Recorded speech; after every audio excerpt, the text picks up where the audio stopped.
Hello everyone, I am Karthik, studying in first year MBBS at Sri Chamundeshwari Medical College, Chenapatna. I am mentored by Dr. Rohini ma'am from the anatomy department here. Today I am going to be talking about the development of the uterovaginal canal and its derivatives. So this is the model for the development of the uterovaginal canal. These two green structures are the gonads and these orange structures are the mesonephric ducts. These blue structures are the paramesonephric ducts. So these paramesonephric ducts, they develop lateral to the mesonephric ducts in the 5th week of intrauterine life, and they cross the mesonephric duct from the front, from the medial to the lateral side, to join and form the uterovaginal canal. This part is the uterovaginal canal.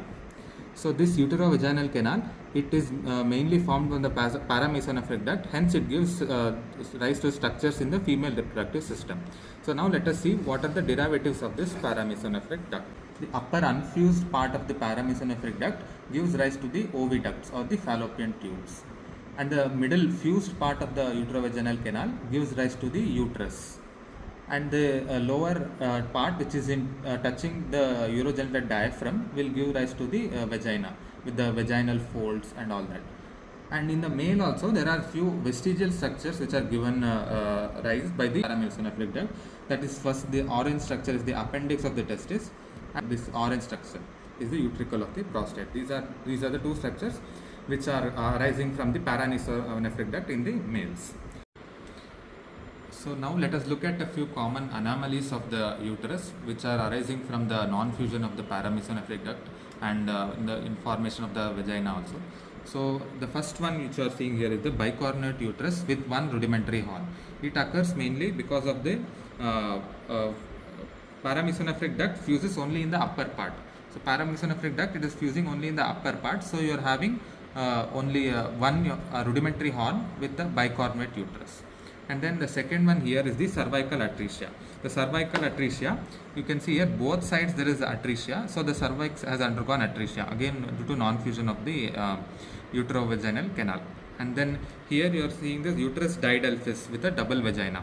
So uterus diadelphys is having two horns and it is having double vagina also.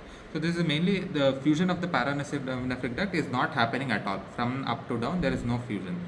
And then this one here is the vaginal atresia. Vaginal atresia is because the sinovaginal bulbs which are forming the vagina, they are not fusing properly, so that is going to cause vaginal atresia. And then here you have arcuate uterus. Arcuate uterus is mainly there is an indentation forming at the fundus part of the uterus because of the abnormal fusion of the paramesonephric ducts, that is causing arcuate uterus. And then this last one is the bicornuate uterus with single vagina. The bicornuate uterus with a single vagina. This is mainly because the paramesonephric duct is fusing at the bottom portion, not at the top. So you are having the vagina as normally forming, but up the uterus is having two horns. So that is why it is called as a bicornuate uterus. So this completes the talk on the development of the female reproductive system from the uterovaginal canal and the abnormalities. Thank you.